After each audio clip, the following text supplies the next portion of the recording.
Hello friends, and welcome to today's video. This project I painted quite a while ago actually, and I'm glad I recorded myself doing it. This was a birthday present for one of my dearest friends, and I decided on a cool snake motif because I had been painting a lot of bugs recently, and well, she's afraid of them, she doesn't like them, so I decided, okay, let me paint something cool that's not a bug basically. So I decided on a snake motif. Also, she is very much into good omens and Crowley is her character of choice, so it fit quite well, I would say. The color palette I decided on using was, as you can see, a pretty golden yellow with orange tones for the belly. The snake itself is going to be black, and I also asked her what her favorite flowers were, and one of them was Magnolia, which is, I think, very soft, for lack of a better word, tender, very sweet, and it made for the perfect contrast for this kind of project.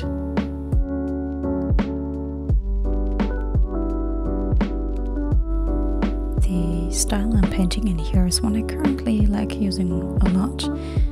It's very structural, so I need to do a really detailed sketch every time, but the actual painting progress then almost feels a little bit like color by the number, and it's a great way for me to relax. After I finished painting the belly, I then move on to the black scales of the snake on the back. One good tip for using black with watercolor is to not just use the black you have in the pan, but also try mixing it by combining complementary colors like greens and reds, blues with oranges, and so on. It makes for interesting tones and in warm and cool hues, so maybe give it a try next time you find yourself having a lot of black space on your watercolor paintings.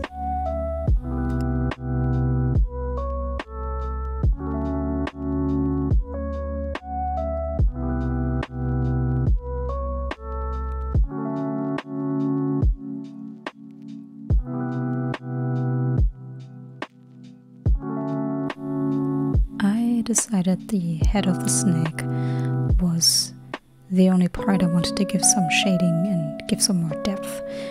I thought it made for an interesting contrast to the very 2D style of the body that you're going to see very soon.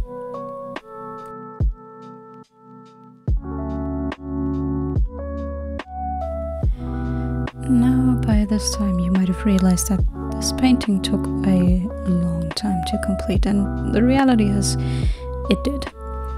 Again, it's a little bit like color by the number, and the cells I'm painting are pretty small, so it's really something I need to take my time with and concentrate on. Which, if you have a brain like mine that basically never shuts up, is a great way to calm down and focus and really center myself, which is why I like it so much, probably.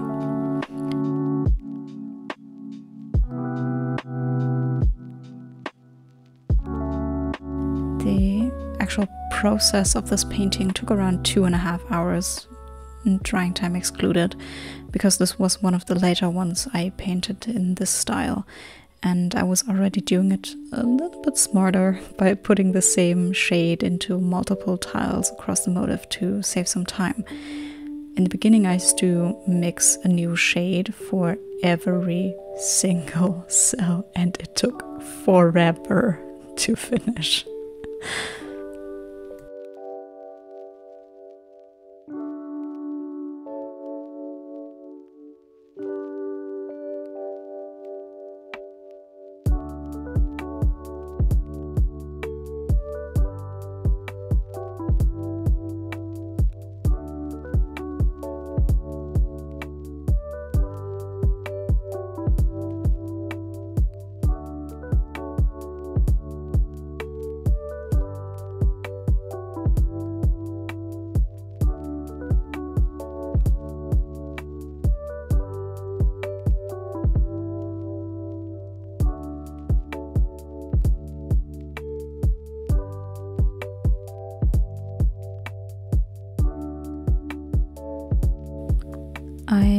to really get some tone variety in the blacks I was creating.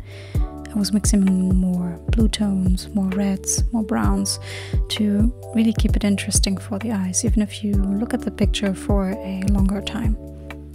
I basically just tried to make effects happen here and there within the cells by using more or less water, letting pigment soak into wet surfaces or taking it out with a clean brush whenever I saw fit, basically. I find it kind of hard to explain my artistic process while painting because I feel like a lot of it is just gut and what my brain is telling me looks good in the moment.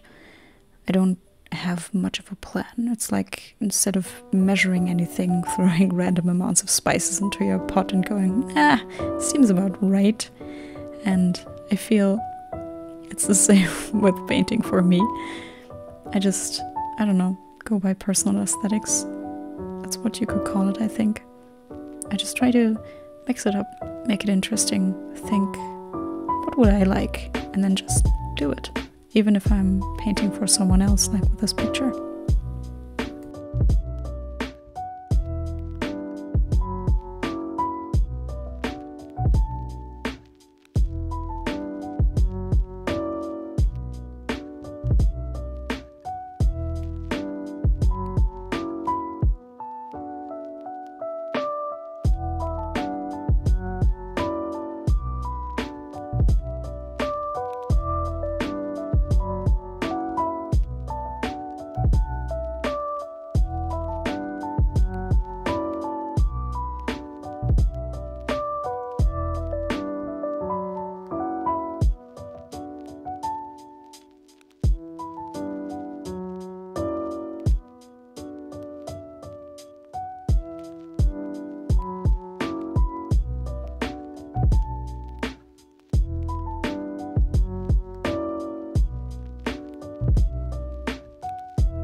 I think this kind of trust in yourself and your artistic abilities is what will give you the freedom to really be satisfied with your work. At least that's what it's like for me. Is everything I paint a masterpiece? Certainly not. Am I still able to look at those pictures and be satisfied? Absolutely. My attitude with my art changed a lot over the years. I used to be very gung-ho about it, always putting my work down for not being quote-unquote perfect. But right now, all I can see is myself growing with every painting that I do. Even if it doesn't come out the way I envisioned, or if I make a mistake that I can't fix and have to start over, I still learned something, and I still grew. And giving myself that space to grow by basically cutting myself some slack is something that I enjoy immensely, and I hope every artist can find that for themselves. The joy, the act of pulling out my watercolor palette and some paper brings me is indescribable, and it's all because of my change in attitude. A lot of artists I know tend to belittle their work, or worse, themselves, because they think that's what it means to be humble, and I personally don't get why we're always told to be humble and why we always interpret it as I have to put myself down. I cannot stand on a pedestal and praise my own stuff because people are going to think that I'm something I'm not. I think if you did a good job, you should boast about it. Your artwork deserves to be seen, and you deserve to give yourself a pat on the shoulder if you did something good. Don't stagger your growth by being nitpicky about every little detail. Embrace those mistakes and learn from them. And making a mistake is never the end of the road. But if you give up because of one, it is.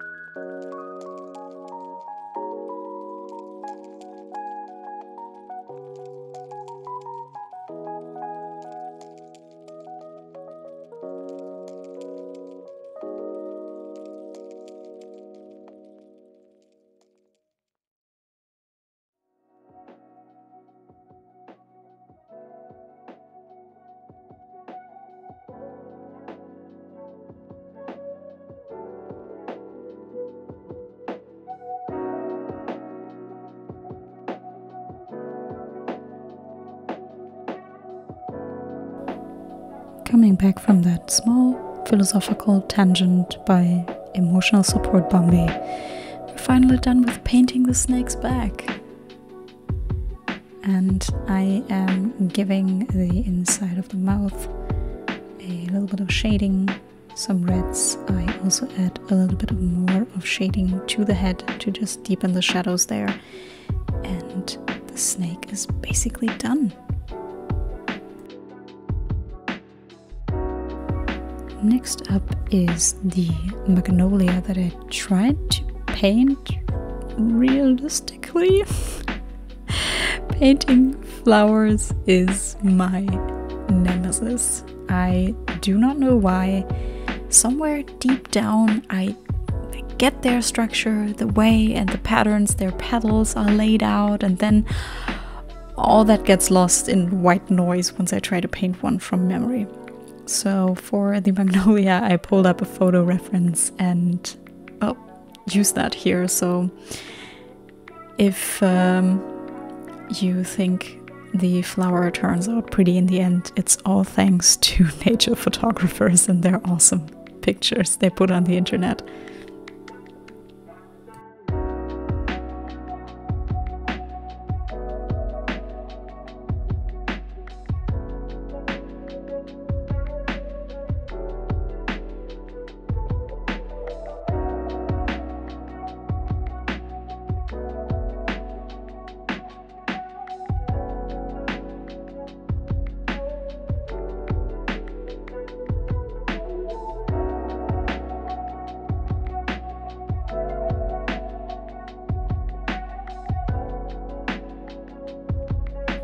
In contrast to the bold black tones and the bright yellow, I wanted to keep the color palette of the Magnolia close to reality and also very soft and washed.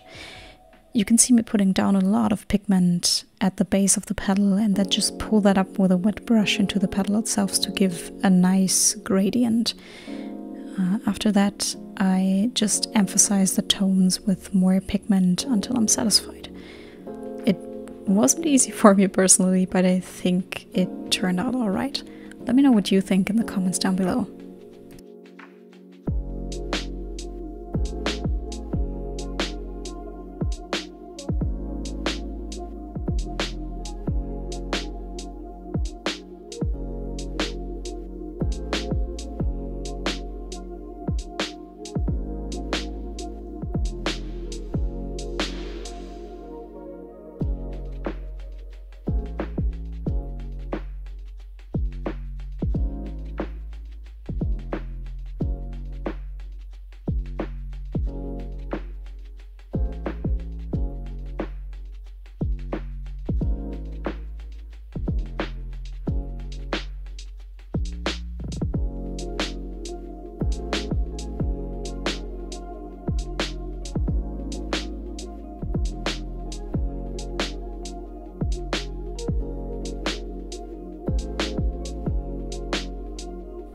And that was it for the watercolors for now.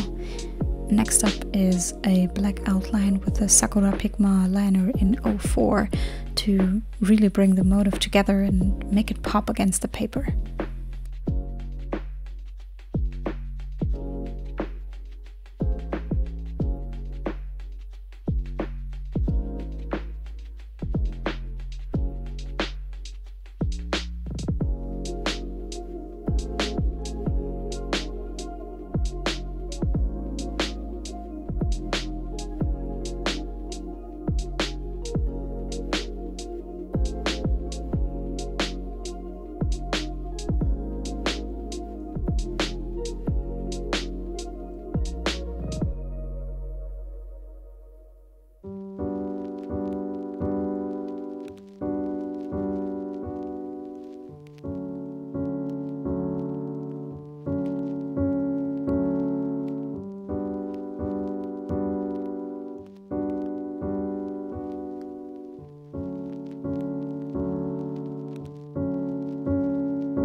as I said, the friend I painted the picture for is a Good Omens fan, so I decided to give the snake a halo with some pearl color in the shade Sphinx, which is a cool white gold with a green color shift. Also, I just think a halo looks pretty cool on an animal in general, so that's also why I did it.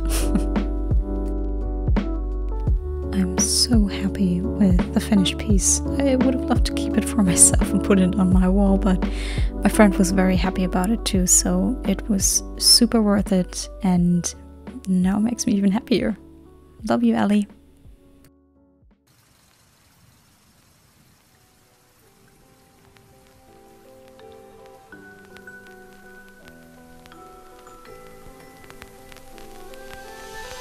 Now all that was left to do was to saturate the white in the eye with a white gel roller and put my signature under the picture, and I was done.